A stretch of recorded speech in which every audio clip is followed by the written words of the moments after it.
నమస్కారం మిత్రులారా, నేను మీ జర్నలిస్ట్ సూరన్న. ఖచ్చితంగా ఈ వీడియో స్కిప్ కాకుండా వినండి, ఇతరులకు షేర్ చేయండి. అంతకంటే ముందుగా నా ఛానల్ని సబ్స్క్రైబ్ చేసి బెల్ బటన్ క్లిక్ చేయడం మాత్రం మర్చిపోకండి. ఇక మొదలెడదాం. మనం దామగుండం, ఎస్సీయు, కోకాపేట ఈ మూడు కూడా ఒకే విషయానికి సంబంధించినవి. మీకు అర్థమవుతుందా? దామగుండం అడవుల్ని కూడా మొత్తం నాశనం చేస్తున్నారు. అది ఏ పార్టీ మీకు తెలుసు. ఎస్సీయు భూముల్ని కూడా లాగేసుకొని రియల్టర్ వ్యాపారులకు కొన్ని ప్రైవేట్ సంస్థలకు అప్పగిస్తున్న రేవంత్ రెడ్డి అని మీ అందరు తెలుసు. కోకాపేట భూములు కూడా కొందరు కుతోన్మాదులు, అంటే ఇక బీఆర్ఎస్ పార్టీకి సంబంధించిన ముఖ్యమంత్రి కావచ్చు, కల్వకుంట్ల కుటుంబానికి సంబంధించిన వాళ్ళు కోకాపేట భూములను మొత్తం వేలంపాట వేసి అమ్ముకున్న విషయం కూడా తెలుసు.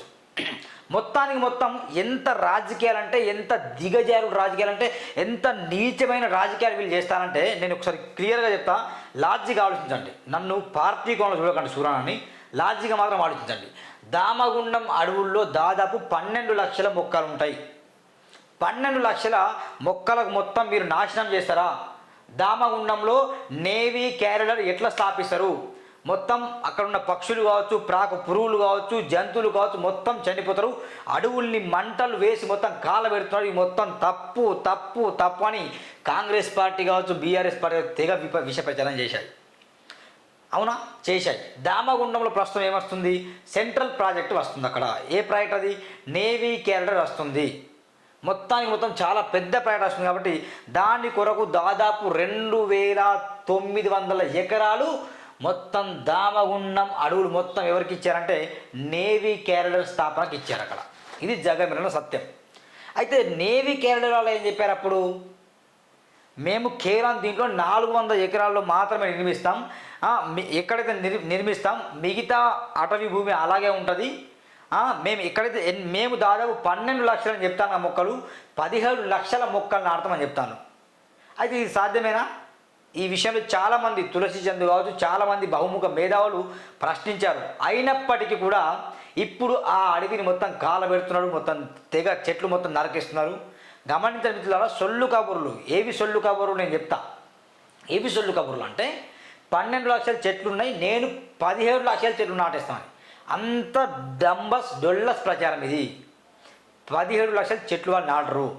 ఒక్క చెట్టు పెరిగి పెద్ద కావడం దాదాపు కొన్ని 10-15 సంవత్సరాలు పడుతుంది. 17 లక్షల చెట్లు ఎట్లా పెంచుతారండి వీళ్ళు? సిగ్గు శరం లేని మాటలు ఇవి. ఏదేమైనప్పటికీ అక్కడ అడవిని మొత్తం నాశనం చేశారు. మొత్తం పురుగులు, జంతువులు మొత్తం చాలా చనిపోయాయి. అక్కడ ఒక నేవీ క్యాడర్ వస్తుంది. మేము 400 ఎకరాలు మాత్రమే నిర్మించుకుంటాం, కానీ ప్రభుత్వం మాకు 2009 ఎకరాలు ఇచ్చిందని వాళ్ళు గొప్పలు చెప్పుకుంటూ బతాలు. ఆ కథ అట్లా నడుస్తుంది. అయితే నేను ఈ మాట ఎందుకు చెప్తున్నా అంటే గమనించండి. ఈ దామగుండం అడవి మొత్తం ఇక నాశనం చేస్తానని చెప్పినప్పుడు ఇక బీజేపీ వాళ్ళని బీఆర్ఎస్ వాళ్ళు, కాంగ్రెస్ వాళ్ళు ఇక విమర్శ చేయడం మొదలుపెట్టాయి. ఎట్లా మీరు భూముల్ని తీసుకుంటారు? వేరే ప్రాంతం కనిపించలేదా? మీరు గుట్టలు లాంటి ప్రాంతాలు కనిపించలేదా? మీకు ఎడారు భూములు కావచ్చు, బీడు భూములు కనిపించలేదా? అటవీ భూములనే మీరు ఎందుకు ఎన్నుకుంటారు అని విపరీతంగా క్వశ్చన్లు వేశారు. అటవీ భూముల్ని మీరు ఎట్లా పాడు చేస్తారు అని క్వశ్చన్స్ వేశారు. ఓకేనా? అయితే ఇది అయిపోయింది. అప్పుడు బీఆర్ఎస్ వాళ్ళు సపోర్ట్ చేశారు. మరి ఈ కేసీఆర్ అనే వ్యక్తి ఏమన్నా శుద్ధపూసన? కోకాపేటలో ఉన్న భూముల్ని వేలంపాట వేసుకొని ఎన్ని కోట్లు సంపాదించి చెప్పండి. ఇంకా పెద్ద పెద్ద మాట్లాడు అధికారం ఉన్నప్పుడు. కోకాపేట భూములు వచ్చిన డబ్బులన్నీ పేద ప్రజల కోసం వాడతామని. కోకాపేట నుండి వచ్చిన భూములన్నీ ఎక్కడెక్కడ వాడినామో నీ లిస్టు ది కేసీఆర్ సవాల్ చేస్తున్నాను. లిస్టు బయట తీయండి. కోకాపేటలో అమ్మున భూముల వివరాలన్నీ మీకు తెలుసు. వేలంపాట వేసినాం, అది ప్రజలకే ఖర్చు చేసిన చెప్పినాం. ఎక్కడెక్కడ ఖర్చు చేసినాం మీ దగ్గర డాటా ఉందా? కోకాపేట భూములు అమ్ముతున్నప్పుడు రేవంత్ రెడ్డి గారు స్వయంగానే అసలు కోకాపేట భూములు నువ్వెట్లా అమ్ముతావు? అవి ప్రభుత్వ భూములు కదా, నువ్వెట్లా అమ్ముతావు? కేసీఆర్ నీకు సిగ్గు శరం ఉండాలి, అసలు భూములు ఎట్లా అమ్ముతావు అని చెప్పి అప్పుడు కేసీఆర్ రేవంత్ రెడ్డి మనుషులు, అటు బీజేపీ పార్టీ వాళ్ళు ఇద్దరు కూడా ఎవరిని తిట్టారు? బీఆర్ఎస్ని తిట్టారు. గమనించండి, లాజిక్ చెప్తున్నా. దామగుండం ఇష్యూ వచ్చినప్పుడేమో బీజేపీ పార్టీని బీఆర్ఎస్, కాంగ్రెస్ వాళ్ళు విపరీతంగా విమర్శ చేశాయి. కోకాపేట భూముల ఇష్యూలు వచ్చినప్పుడేమో ఇప్పుడు ఏది Congress party plus BJP party విమర్శ చేస్తున్నాయి. ఇప్పుడు అదే తరహాలో కొత్త డ్రామా వస్తుంది. ఇది ఎస్సీయూ భూములు. ఇక మిగిలిన భూములు ఏమున్నాయి? అరే విశ్వవిద్యాలయానికి సంబంధించిన భూములు ఉన్నాయి, ఎస్సీయూ భూములు. ఇక ఆ భూములు ఇక వీలు చేస్తున్నప్పుడు ఇప్పుడు ఎవరు విమర్శ చేయాలి? మరి ఇక వీరు బీజేపీ వాళ్ళు ప్లస్ బీఆర్ఎస్ వాళ్ళు కాంగ్రెస్ విమర్శ చేయాలి. ఇక లాజిక్ అర్థమవుతుందా? ఏది ఏమైనా చివరికి జరిగేది ఒకటే, భూదందా. మొత్తానికి భూమిని వాడుకోవడం, భూమిని కబ్జా చేయడం, భూమిని ప్రైవేట్ వ్యక్తులకు అమ్ముకోవడం, ఇదే జరుగుతుంది. ఇది నగ్న సత్యం మిత్రులారా. మూడు ఒకే కోవకు చెందినాయి. దామగుండం అనే ఇష్యూ వచ్చినప్పుడేమో దామగుండం ఇష్యూ మొత్తం దేనికి సెంట్రల్ పాయింట్ అంటే బీజేపీకి సంబంధించింది. అది అప్పుడు బీఆర్ఎస్ పార్టీ కాంగ్రెస్ పార్టీ విమర్శ చేసింది. ఎస్సీ భూములు లాక్కున్నారు ఎవరు? రేవంత్ రెడ్డి. అంటే నథింగ్ బట్ ప్రైవేట్ వ్యక్తులకు అమ్ముకున్నాడు. ఇప్పుడు బీజేపీ బీఆర్ఎస్ ఎస్సీ భూముల విషయంలో కాంగ్రెస్ని విమర్శ చేస్తున్నాయి. కోకాపేట భూముల్ని బీఆర్ఎస్ పార్టీ అమ్ముకున్నది. దాంట్లో పార్టీ భవనాలు పెట్టడం కావచ్చు, అట్లా చేసి అమ్ముకున్నాడు. అప్పుడు బీజేపీ కాంగ్రెస్ ఎవరిని? బీఆర్ఎస్ని విమర్శ చేయడం. అంటే ఏదేమైనా కూడా ఒకరిని మించి ఒకరు ప్రభుత్వ భూముల్ని మొత్తం ప్రైవేట్ వ్యక్తులకు అప్పగిస్తాను. మై హోమ్ లాంటి పెద్ద పెద్ద సంస్థలకు ఈ ప్రైవేట్ భూముల్ని అప్పగించి మొత్తం దందాన్ని తెర మీద తీసుకొస్తాను. ఇది అర్థం కాని విషయం. అదేదో ఇప్పుడు బండి సంజయ్ లాంటి వ్యక్తులు మాట్లాడతారు, వెళ్ళేసి ప్రభుత్వ భూములు ఎట్లా తీసుకుంటారు, ఎస్సీ భూములు ఎట్లా లాక్కుంటారని వీళ్ళు మాట్లాడతారు. ఈ బండి సంజయ్, కిషన్ రెడ్డి వీళ్ళు బీజేపీ మనుషులేమో ఎస్సీ విషయం వెళ్ళేసి కేంద్ర మంత్రితో వెళ్ళి ఫోటోలు సెల్ఫీలు దిగుతారు. దీన్ని ఆపండి అని వీళ్ళు చెప్తారు. అక్కడ దామగుండం జరిగినప్పుడేమో రేవంత్ రెడ్డి బీఆర్ఎస్ మనుషులేమో అసలు ఇది వేస్ట్ అసలు దామగుండం అడవులను కాపాడదని వీళ్ళు చెప్తారు. అంటే ఒక విషయం తెర మీద వచ్చినప్పుడు ప్రతిపక్షాలు ఎట్లా దాన్ని విమర్శ చేసుడే, అట్లా విమర్శలు వాళ్ళ పార్టీలు నడవవు, ముందుకు వెళ్ళవు పార్టీలు. ఏదో ఒక విషయాన్ని తెర మీద తీసుకురావాలి, దాన్ని విమర్శ చేయాలి. కానీ ముగ్గురు దొంగలే, ముగ్గురు మోసగాలని చెప్పారు. చూడ, ముగ్గురు మోసగాలే. ఏం కొత్త శుద్ధ పూసలేం కాదా? తెలుసు, రేవంత్ రెడ్డికి తెలుసు ఇలాంటి విషయాన్ని. అరే అమ్మ దామగుండం వచ్చింది, దామగుండం అడవుల్ని నాశనం చేస్తుంది బీజేపీ పార్టీ. అది చాలా పెద్ద ఎకరాలు కదా, చెయ్యని. బీఆర్ఎస్ పార్టీ కోకాపడి చేసింది, నేను హెచ్యూ తప్పేముంది బాయి అని చేస్తాను. వాస్తవానికి 1975లో 2375 ఎకరాలు ఇందిరాగాంధీ హెచ్సియు హైదరాబాద్ సెంట్రల్ యూనివర్సిటీకి భూమి కేటాయించింది. ఇది వాస్తవం. అయితే 2375 ఎకరాలు కేవలం హెచ్సియు హైదరాబాద్ సెంట్రల్ యూనివర్సిటీ విశ్వవిద్యాలయం సంబంధించిందని ఎక్కడ సంతకం పెట్టలే. అది అప్పుడు చేసిన మైనస్ పాయింట్. కానీ ఆ 2375 ఎకరాల చుట్టూ మొత్తం ప్రహరీ కూడా నిర్మించాడు. దాంట్లోకి వెళ్ళి 800 నుండి 850 పైగా 800 సంథింగ్ 50 ఆ భూములు అనేసి ఆల్రెడీ ప్రభుత్వాలు చంద్రబాబు నాయుడు హయాం నుండి వైఎస్ రాజశేఖర రెడ్డి కావచ్చు, అటు కిరణ్ కుమార్ రెడ్డి కావచ్చు, ఇటు కేసీఆర్ ఈ హయాంలో దాదాపు 820 ఎకరాలు ప్రైవేట్ వ్యక్తులకు అమ్ముకున్నారు. నథింగ్ బట్ 2375 నుండి ఈ 800 ఎకరాలు పోయినాయి. ఇప్పుడు ఆ 400 ఎకరాలని కూడా కాంగ్రెస్ పార్టీ ఏం చేస్తుందంటే ప్రైవేట్ వ్యక్తులకు ఐటీ ప్రాజెక్టుల కోసం ఇవ్వడానికి ఇష్టపడుతుంది. తద్వారా యూనివర్సిటీ ఆఫ్ హైదరాబాద్ విద్యార్థుల గోలా బాధ ఏంటంటే మా భూములు మెల్లమెల్లగా అందరు లాగేసుకుంటే ఇక్కడికైనా భవనాలు తప్ప ఏం మిగలవు. ఒక యూనివర్సిటీ అంటే ఎట్లుండాలి మిత్రులారా గమనించండి.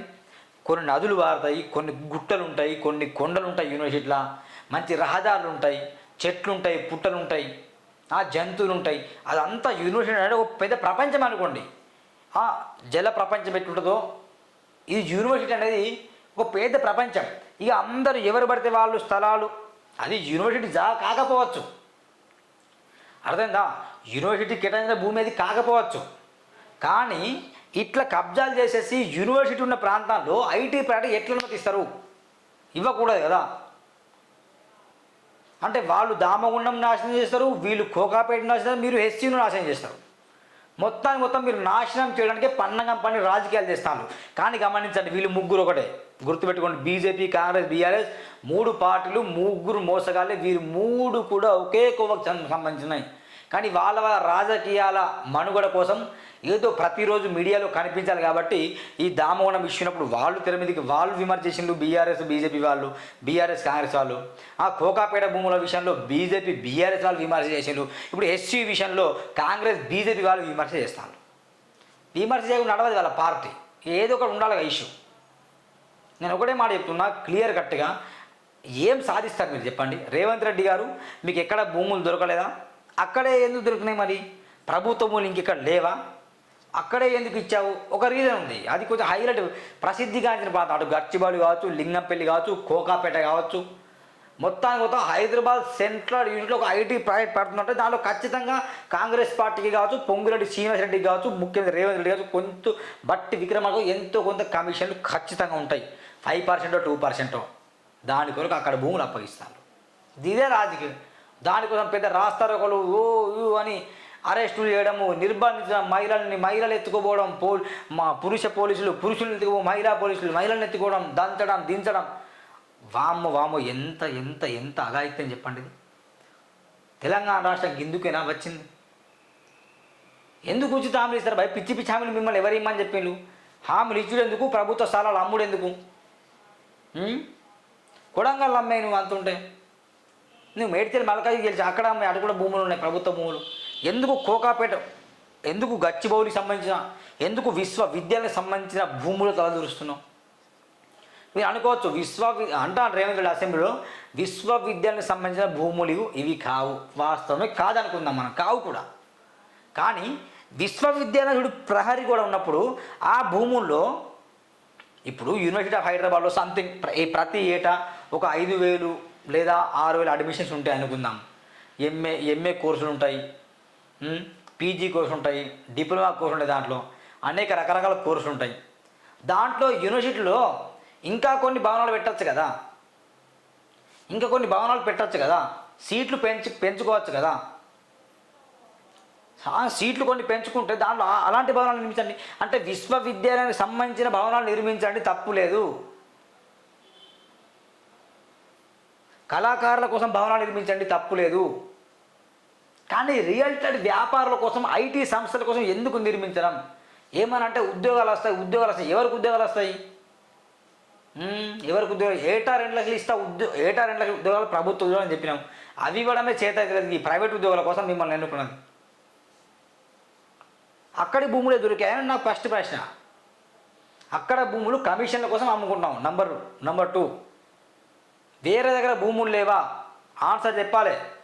రేవంత్ రెడ్డి చెప్తాడో, బట్టి విక్రమార్క చెప్తాడో, పొంగులెడ్డి చెప్తాడో, ఎవరు చెప్తారో రండి, సూరణ టీవీకి రండి, లేదా నేనన్నా వస్తా. డిబేట్కి సిద్ధమా? మీరు ఎందుకు ఈ కథలు పడతాను? భూములు ఎందుకు అమ్ముకుంటాను? విశ్వవిద్యాలయం భూములు కాకపోయినా కూడా అక్కడ అలాంటి ఆ ప్రాంతంలో విశ్వవిద్యాలయం ఉన్నప్పుడు ఆ ప్రాంతంలో దానికి సంబంధించిన ఏమైనా భవనాలు నిర్మించండి, పేద ప్రజలకు ఇవ్వండి, మరిన్ని సీట్లు పెంచండి. డిమాండ్ అనేది కూడా సిగ్గులేదు. కొన్ని బీజేపీ నాయకులు వీళ్ళు వెళ్ళి మొత్తం అక్కడ ఢిల్లీలో వెళ్ళి ప్రెస్ మీట్లు ఇస్తాను, ఢిల్లీలో వెళ్ళి అటవీ శాఖ అధికారులు కలుస్తాను, అధికారులు కలిసి దీన్ని ఆపండి అంటాను. మీరే ఆపుతలేరు దామోహం అని. వాళ్ళు ఎట్లా ఆపుతారు భయ్? బీఆర్ఎస్ వాళ్ళు ఇంకా పెద్ద గొప్ప మాట చెప్తారు. అసలు మొత్తం ఎస్సీ భూములు లాక్కున్నాడు. మీరే కోకపోయిన భూములు లాక్కున్నాడు. మీ మాట రేవంత్ రెడ్డి వింటాడా? బీజేపీ మాట రేవంత్ రెడ్డి వింటాడా? మీ అందరి మాట రేవంత్ రెడ్డి అంటాడా? వినడు. ఎందుకు వినడు? మీరు కూడా దుర్మారులే. ఇతను ఎట్లా వింటాడు భయ్? ఇతను కూడా దుర్మారుడే. లాజిక్ ఆలోచించండి ఒకసారి. మిత్రులారా, నేను లాజిక్ చెప్తున్నా, దయచేసి గమనించండి. లాజిక్ ఏంటంటే, ఇప్పుడు మరీ చెప్పాల్సి వస్తుంది, వినట్లేదు. ఇప్పుడు ఎగ్జాంపుల్ 3 ఉన్నాయి మిత్రులారా. ఇప్పుడు దామగుండం, ఓకేనా? దామగుండమే బీజేపీ తీసుకొచ్చేది. మొత్తం అడవుల్ని కాలబెట్టింది, ఓకేనా? ఎస్సీ భూముల్ని మొత్తం కాంగ్రెస్, ఓకేనా? కాంగ్రెస్ పార్టీ ఎస్సీ భూముల్ని మొత్తం 400 ఎకరాలని మొత్తం ప్రైవేట్ వాళ్ళకి అప్పగించింది. ఇప్పుడు కోకాపేట భూముల్ని డైరెక్ట్ కేసీఆర్ అంటే బీఆర్ఎస్ పార్టీ వేలం వేసింది. ఇప్పుడు నా ప్రశ్న ఏంటంటే, ఈ ఎస్సీలో ఉన్న ఆగడాల్ని, ఎస్సీలో ఉన్న భూముల్ని పొక్కిలిండితో కొట్టకుండా ఆపేయండి అని మెమరాండం వెళ్ళేసి బీజేపీ వాళ్ళు సెంట్రల్ మినిస్టర్కి వెళ్ళి ఇస్తాడు. రేవంత్ రెడ్డి వింటాడు? ఈనాడు ఎందుకు వినాడు? మీరు ఆల్రెడీ దామగుండాన్ని మొత్తం నాశనం చేస్తాడు, ఆయన ఆ మాట వినడు. వీళ్ళు బీఆర్ఎస్ కోకాపేట భూములు కబ్జా చేసి వేలం చేసి కొన్ని 100,000 కోట్లు సంపాదించారు. పేద ప్రజలకు ఏమి ఇవ్వలేదు. వీళ్ళ మాట రేవంత్ రెడ్డి ఎట్టింటాడు? వినడు కదా. ఆయనకు తెలుసు లాజిక్, వీళ్ళకి తెలుసు. అరే వీళ్ళు ఏంటి వీళ్ళని నేను ప్రశ్నిస్తాను తెలుసు రేవంత్ రెడ్డికి. వీళ్ళు ఇది కబ్జా చేసాను, వీళ్ళు ఇది చేసిండు, నాకు మిగిలిన ఎస్సీ బాయ్ ఖచ్చితంగా బరాబర్ చేస్తా, ప్రైవేట్లకు అమ్ముతున్నాయి, ఎవడత్తారు రండి ఆయన అంటాడు. తప్పేంది ఇక? అంటే ఏంది లాజిక్? ఏంది ఈ రాజకీయ పార్టీ ధోరణి? ఏంటి? ఉన్న భూములను అమ్ముకోవడమే రాజకీయ పార్టీల ధోరణి. అంత తప్ప వీళ్ళు కొత్తగా సమాజాన్ని పీకేది ఏముండదు. వీళ్ళది అంతా ఒకటే సొల్లు ముచ్చండి. అసెంబ్లీలో అందరూ మాట్లాడుకుంటూ పర్సనల్గా వచ్చి కలుసుకుంటారు, చిందు విందులు అన్నీ బరాబర్ ఉంటాయి. అన్ని పార్టీల ధోరణి ఒకే తీరు ఉంటుంది. ఇదే అంటున్నాను నేను, ఎవరు మారరు, అందరినీ భూములు అమ్మడం వీళ్ళ టార్గెట్. అది ఖచ్చితంగా వింటున్నాను మిత్రులు, ఖచ్చితంగా నేను చెప్తున్నాను మిత్రుల, ఇవి అంతా పాలిటిక్స్ కాదు, ట్రిక్స్లో ఉన్నాం మనం. ట్రిక్స్ తెలుసుకోండి. అనవసరం విద్యార్థులారా మీ చేతులు జోడని చెప్తున్నా, మీరు ధర్నాలు చేసి బంద్ చేయండి. ధర్నాలు చేశారు, రాష్ట్రాలు చేశారు, ర్యాలీలు చేశారు, సేవ్ సేవ్ సేవ్ అని హ్యాష్ ట్యాగ్ పెట్టేసి పెడుతున్నాడు. దామగుండంలో పనులు ఆగిపోయినాయా? దామగుండంలో ఇప్పుడు ఎవరైనా మాట్లాడతానా? ఎందుకు మాట్లాడలే? ఆల్రెడీ గ్రీన్ సిగ్నల్ ఇచ్చింది. మొత్తం రోజు అడవులు కాలిపోతున్నాయి. మొత్తం వికారాబాద్ అడవులు మొత్తం కాలిపోతున్నాయి. అక్కడ క్యారిడార్ ఆల్రెడీ నిర్మాణం చేపట్టింది. 2027లో అక్కడ మొత్తం ఓపెన్ అవుతుంది. వాళ్ళు అనుకున్నాడు 12 లక్షల మొక్కల్ని నాశనం చేసేసి 17 లక్షల మొక్కల్ని నాటరు. అక్కడ పనులు స్టార్ట్ అయినాయి. మరి ఉద్యమాలు ఎడిపోయినాయి, ఏమైపోయినాయి ఉద్యమాలు చెప్పండి? ఏం కానప్పుడు ఏంది కొట్టద్దాం, ఇది ఏం కాలేదు. కోకాపేట భూమిని కేసీఆర్ ఎట్లా అమ్ముతాడు అసలు కేసీఆర్ అమ్మద్దు. ఎవరు అధికారం ఇచ్చింది కేసీఆర్కి? ప్రభుత్వం మీ అయ్యే జాగిరా, కేటీఆర్ని అయ్యే జాగిరా, హరీష్ రావుని అయ్యే జాగిరా, కవిత మీ అయ్యే జాగిరా అని పిచ్చి పిచ్చిగా విమర్శ చేశారు. ఇప్పుడు ఏమైంది? కోకాపేటలో ఉన్న భూములన్నీ ఏమైంది? వేలంపాడకు గురయ్యా లేదా? 100 కోట్లు వచ్చాయి లేదా? అవి ఎవరు ఖర్చు పెట్టారు? ఏమన్నా ఆగిందా? అవి అయిపోయినాయి. ఇప్పుడు ఎస్సీ విషయం కూడా ఇది జరుగుతుంది. ఎస్సీ భూములు ఎట్లా అమ్ముతారు? ప్రజల భూమి, ప్రభుత్వం భూమి, ఎస్సీ భూమి, ఇందిరాగాంధీ ఇచ్చింది కరెక్టే, చుట్టూ ప్రహరీ కూడా ఉంది కరెక్టే, మా భూములు అని మొత్తం ధర్నాలు చేస్తాను, లాక్కెళ్తాను, జైల్లో పెడతాను, స్టేషన్ వెళ్ళి కేసులు బుక్ చేస్తాను. అయినా ఇది ఆగుతుందా? ఆగదు. ఎందుకు ఆగదు? ఇది అందరూ ఒకటే కోవకు చిన్న కాబట్టి ఆగదు. వాళ్ళ రాజకీయ ప్రస్థానం ఉంది కాబట్టి ఆగదు. ఇది రాసి పెట్టుకోండి, నోట్ దిస్ పాయింట్ రాసి పెట్టుకోండి, ఆగదు భయ్. చట్టసభలో యువత ఉండాలి, చట్టసభలో ప్రశ్నించే గొంతు ఉండాలి. చట్టసభలో బీజేపీలు కూడా దుర్మార్గులే, బీఆర్ఎస్లు దుర్మార్గులే, కాంగ్రెస్లు దుర్మార్గులే. ఎవరు ఆపుతారు ఈ సొసైటీని? అందరు దుర్మార్గులే కదా. దమ్ముండి ఛాలెంజ్ అండి. TV5 వస్తారు, TV9 వస్తారు, సుమన్ టీవీ వస్తారు, HN2 వస్తారు, V6 దమ్ముంటే సూర్య డిబేట్ వీళ్ళని వస్తా. గల్ల ఎగిరి దమ్ముంటే ఈ విషయాన్ని డిబేట్ చేయండి. ఇక అందరు దుర్మార్గులను నేను నిరూపిస్తాను. భూములు పోతాయి, మళ్ళీ పోతాయి చెప్తున్నా. మీరు చేయాల్సింది ఏంది? మళ్ళీ పోతాయి. ఉద్యమాలు చేయదని చెప్పట్లే. ఎంత చేసినా వాళ్ళ పని వాళ్ళు చేస్తారు. ఎందుకంటే అందరు ఇరిక్కిపోయినారు, అందరికీ ఒకటే. వాళ్ళు అద్దోస్తున్నారు, ఇప్పుడు వీళ్ళు తీసుకుంటారు. చల్మా ఖతం. దయచేసి ఈ వీడియో షేర్ చేయండి. రాజకీయ పార్టీల ధోరణి తెలుసుకొని, రాజకీయ నాయకుల విధానం తెలుసుకొని, జై జై జై జై అని చెప్పడం అరవడం కాదు. ఏం రాదు, లొట్ట పీస్ మాకు ఏం దొరకదు. భజన చిప్ప దొరుకుతుంది రాజకీయ నాయకులు ఏమంటే తిరుగుతాయి. సూరన్న ఇట్లా ప్రశ్నిస్తే అమ్ముడు పోతే నాకు 1,00,000 ఇస్తాను. సూరన్న, మీరు మా ఛానల్కి భయని అంటాను. సూరన్న చేయడు సూరన్న. అదే చెప్తున్నా. ఇదండి మిత్రులారా, దామగుండం ఇష్యూ అయినా, కోకాపేట భూముల ఇష్యూ అయినా, హెచ్సికి సంబంధించిన భూముల ఇష్యూ అయినా, అన్నీ ఒకేకొక చెందిన ఇష్యూ. భూములను లాక్కోవడం, భూములను అమ్ముకోవడం. ఒక్కొక్క పార్టీ రాజకీయం చేస్తున్నప్పుడు ఒక్కొక్క పార్టీ దాన్ని విమర్శిస్తుంది. దామగుండం ఇష్యూ వచ్చినప్పుడు బీఆర్ఎస్, కాంగ్రెస్ వాళ్ళు విమర్శ చేశారు. దామగుండం అడవులు ఆపండి ఆపలేదు, పనులు చేశారు. కోకాపేట భూములు అమ్ముతున్నప్పుడు బీజేపీ వాళ్ళు కాంగ్రెస్ వాళ్ళు ధర్నాలు చేశారు, రాష్ట్రపతి చేశారు. కోకాపేట భూములు అమ్ముకోవద్దని చెప్పారు. ఆయన అమ్ముకున్నాడు, దర్జాగా ఉన్నాడు. ఇప్పుడు ఎస్సీ భూములు తెర మీదకి వచ్చినాయి, వాటిని అమ్ముకుంటున్నప్పుడు బీజేపీ వాళ్ళు, బీఆర్ఎస్ వాళ్ళు ధర్నాలు చేశారు. అది కూడా ఏం జరగదు, ఏం ఒరగదు, అంత బరాబరే. అదేందా నేనేమంటున్నా అంటే ఎస్సీ భూములు కాపాడండి, దాంట్లో ఏమైనా విశ్వవిద్యాలయాలకు సంబంధించిన ఏమైనా నిర్మాణం చేపట్టాలని నేను ఫైనల్గా డిమాండ్ చేస్తున్నాను. చూస్తున్నాను సూర్య టీవీ ఖచ్చితంగా. Thank you very much. Bye.